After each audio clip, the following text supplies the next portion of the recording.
Мы уже говорили про Сулеймана, Хюррем, Мехримах, Селима, Махидеврана. Но есть еще один человек, без которого вообще сложно представить первые годы правления Сулеймана. Но прежде чем начнем, хочу попросить, поддержите канал, пожалуйста, это на самом деле важно. Поставьте лайк и подпишитесь. Это на самом деле очень мотивирует и заставляет изучать и выпускать видео гораздо чаще. Ибрагим Паша. В великолепном веке его обычно помнят как друга Сулеймана, мужа Хатидже, врага Хюррем и человека, который слишком много на себя взял. Но реальная история, но она даже интереснее сериала, потому что Ибрагим был рядом с Сулейманом еще до трона. Потом он стал великим визирем, получил огромный дворец, командовал армиями, решал вопросы с Египтом, вел переговоры с европейскими правителями. Фактически был вторым человеком в империи, а потом Сулейман его казнил. И вот тут сразу возникает вопрос: как вообще человек может пройти путь от самого близкого друга султана до человека, которого тот приказывает задушить? Что он такого сделал? Ибрагим реально предал Сулеймана? Или он просто стал настолько сильным, что рядом с султаном ему уже не осталось места?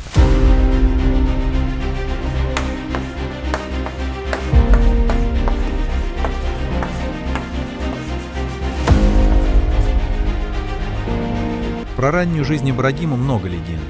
Где именно он родился, как оказался в Османской империи, кто его купил, кто его воспитывал. По этим деталям источники спорят. Но одно мы знаем точно. Еще в молодости он оказался рядом с Шахзаде Сулейманом в Манисе. То есть до того, как Сулейман стал великим султаном, до завоевания, до огромного дворца, до Хюррем, до всех этих историй, которые мы знаем. Тогда Сулейман был просто наследником. У него был свой двор, свои слуги, свои люди, которым он доверял. И среди них был Ибрагим. Вот это важно. Он не появился рядом с султаном, когда тот уже был великим и страшным правителем. Он был там раньше, когда Сулейман еще только готовился к власти, когда вокруг него не было толпы людей, которые постоянно ищут выгоду. Поэтому между ними, скорее всего, была не просто обычная связь господина-слуга. Это был человек из его личного мира. Тот, кого Сулейман знал годами. Тот, кому привык доверять. И когда в 1520 году Сулейман становится султаном, Ибрагим едет с ним в Стамбул, а дальше начинается просто безумный взлет.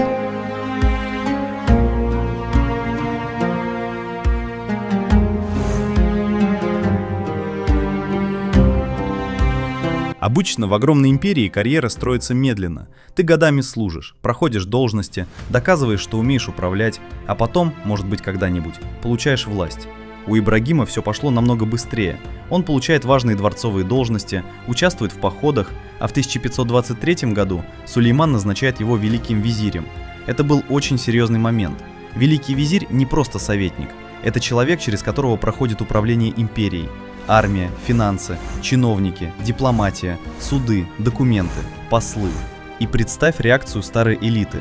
Ты десятилетиями строишь карьеру, служишь государству, ждешь повышения, а потом султан ставит над тобой своего любимца, человека, который еще недавно был при нем лично. Ну, многие тогда, наверное, офигели. Потому что Ибрагим не просто получил высокий пост. Он получил доверие Сулеймана, которого не было почти ни у кого. Ему строят огромный дворец на площади ипподрома в Стамбуле. И этот дворец до сих пор существует. Там сейчас музей турецкого и исламского искусства. То есть прикинь, человек, который начинал рядом с молодым Шахзаде в Манисе, получает дворец прямо в сердце столицы. И все это еще только начало.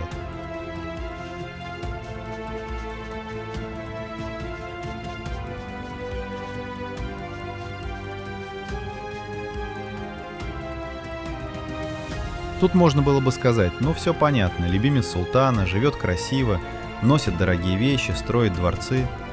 Но Ибрагим был не просто человеком, которому повезло понравиться Сулейману. Он реально умел работать. И вот это, кстати, делает его историю намного интереснее. В 1524 году Ибрагима отправляют в Египет. Там после мятежа Ахнят-Паши все было очень напряженно. Египет только недавно вошел в состав Османской империи. Местные элиты, чиновники, налоги, армия, старые порядки – все это работало тяжело. Ибрагим приезжает туда не для красивого визита. Он начинает разбираться с администрацией, проверяет чиновников, наказывает людей, которых обвиняли в злоупотреблениях, пересматривает правила управления. Потом на основе этих изменений появляется египетский свод законов. То есть он не просто съездил в Египет. Он помог сделать так, чтобы одна из самых богатых территорий империи не развалилась изнутри. И вот тут реально вау. Потому что обычно Ибрагимов вспоминает только как героя дворцовых интриг. А он был еще и сильным администратором. Да, жестким. Да, временами очень жестким. Но человеком, который понимал, как работает государство.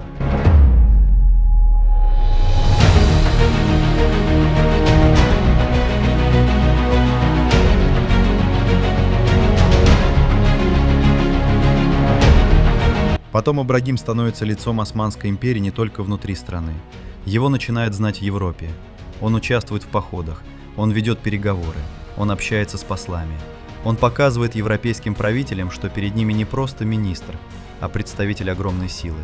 Во время осады Вены в 1529 году Ибрагим имел тактическое командование. То есть он был не человеком, который сидел далеко во дворце и подписывал бумаги. Он был рядом с армией, видел войну, принимал решения. Потом были переговоры с Габсбургами, борьба за Венгрию, противостояние с Карлом V и Фердинандом, сложные договоренности, где одно неправильное слово могло привести к новой войне. Ибрагим умел говорить с Европой ее языком. Он понимал, как там устроены титулы, амбиции, символы, унижение, дипломатия. И по сути он помогал Сулейману показывать себя не просто султаном Стамбула, а правителем, с которым должны считаться все. Но у такого успеха есть обратная сторона. Чем чаще европейцы видят перед собой Ибрагима, тем сильнее возникает ощущение, что он уже не просто исполняет волю султана, он сам становится властью.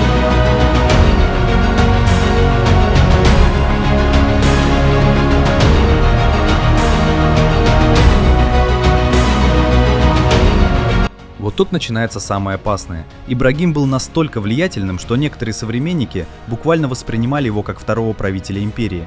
Он управлял огромными ресурсами, командовал армиями, ему подчинялись чиновники, к нему приезжали послы, у него был свой дворец, своя свита, свой вес. Его называли Макбул, любимец, то есть человек, которого выбрал сам султан. Но потом к его имени добавят другое слово – Мактул, казненный. И между этими двумя словами прошла вся его жизнь при власти. Самая большая проблема Ибрагима была не в одном конкретном поступке. Не существует такой бумажки, где Сулейман написал «вот за это я его убью». Историки до сих пор спорят, что стало последней точкой, но причин накопилось много. Ибрагим очень любил показывать свою силу, использовал титулы, которые многим казались слишком громкими, жил с размахом, задевал других влиятельных людей, собирал вокруг себя собственную сеть людей. И со стороны могло выглядеть так, будто он уже не служит султану, а строит рядом с ним отдельную власть. А такое в Османской империи было опасно, потому что вся система держалась на одной очень простой вещи. Султан должен быть самым главным. Не самым богатым визирем, не самым популярным военачальником, не самым умным дипломатом. Султан. И если кто-то рядом с ним начинает выглядеть слишком большим, ну, все может закончиться очень плохо.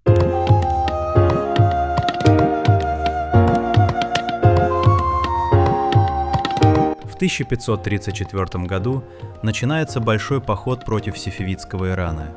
Это была серьезная война, не просто набег. Османская армия идет далеко на восток, берет Тебриз.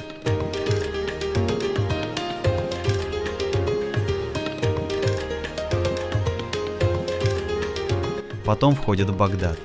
Для империи это огромный успех.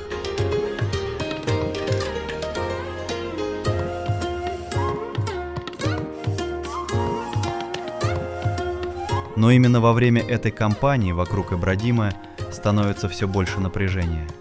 Там был конфликт с Дифтердаром Искендер Челеби, очень влиятельным человеком, который отвечал за финансовые дела. Искендера в итоге казнили. Ибрагима обвиняли в том, что он сыграл большую роль в этой истории. Потом начинают появляться вопросы к самому Ибрагиму. Почему он действует настолько самостоятельно? Почему решения все чаще выглядят так, будто он принимает их почти без оглядки на султана? Почему он так подчеркивает собственный статус? И вот тут сложно сказать, где заканчиваются реальные ошибки Ибрагима, а где начинается зависть, дворцовая борьба и страх других элит. Но Сулейман постепенно начинает отдаляться. А когда султан начинает молчать, это, наверное, страшнее любой открытой ссоры. Потому что ты не понимаешь, тебя еще ценят или уже просто ждут момента.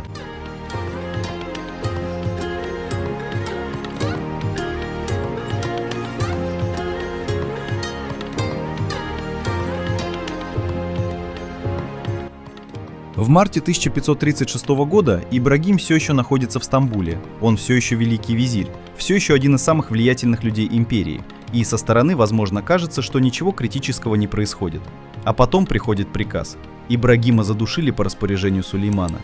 Точные детали последней ночи разные источники передают по-разному. Где-то пишут про ужин, где-то про дворец, где-то про то, что он до последнего не верил, что султан может с ним так поступить. Но мы точно знаем главное. Сулейман приказал казнить человека, который был рядом с ним больше 15 лет. После смерти Ибрагима его имущество конфисковали. Его огромная власть исчезла буквально за одну ночь. И вот тут, честно, я каждый раз думаю об одном. Ибрагим наверняка видел, как в Османской империи люди теряют голову за ошибки, заговоры, поражения. Он сам был частью этой системы, он понимал ее правила. Но, возможно, ему казалось, что дружба с Сулейманом делает его исключением, что он не такой, как все, что с ним это не случится. А оказалось, случится.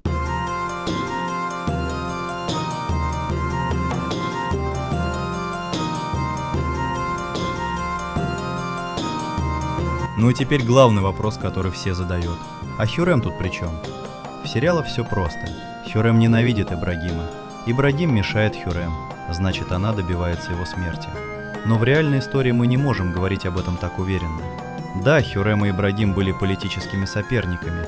Да, Ибрагим не был человеком ее круга.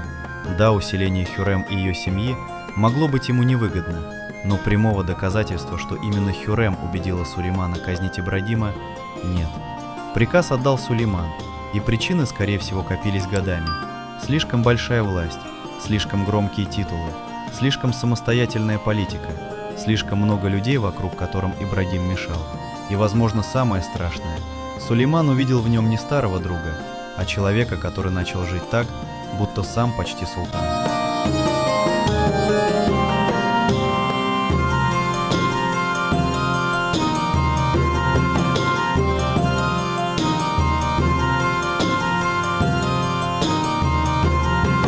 После его смерти Сулейман правил еще 30 лет, но такого визиря, как Ибрагим, рядом с ним больше не было. Не потому, что потом не появлялись сильные люди. Появится и Рустем Паша, и Соколу Мехмед Паша. Но Ибрагим был другим. Он был человеком личного доверия, тем, кого Сулейман знал еще до трона, тем, кого он сам поднял выше всех, и тем, кого потом сам уничтожил. Его дворец в Стамбуле сохранился, и когда смотришь на него, сложно не подумать: вот человек строил все это. Жил в центре столицы, принимал важных гостей, решал судьбы армии и провинций. А потом его имя стало напоминанием о том, насколько быстро может закончиться власть. История Ибрагима Паши – это не просто история дружбы, которая закончилась предательством. Скорее, это история о власти. Пока Ибрагим был нужен Сулейману, он получал все – доверие, должности, армию, дворец, право говорить от имени империи. Но чем больше он получал, тем ближе подходил к границе, за которой визирь уже начинает выглядеть опаснее, чем полезнее. И слушай, в этом есть очень странная вещь. Ибрагим не проиграл какую-то одну большую битву, не устроил открытый мятеж, не сбежал к врагам. Он просто стал слишком важным человеком рядом с тем, кто не мог позволить никому быть важнее себя. Сулейман сделал Ибрагима почти вторым человеком в империи, а потом решил, что второго человека рядом с ним быть не должно. Вот такая история. Не про сериаловую ненависть, а про дружбу, власть и момент, когда близость к трону перестает спасать.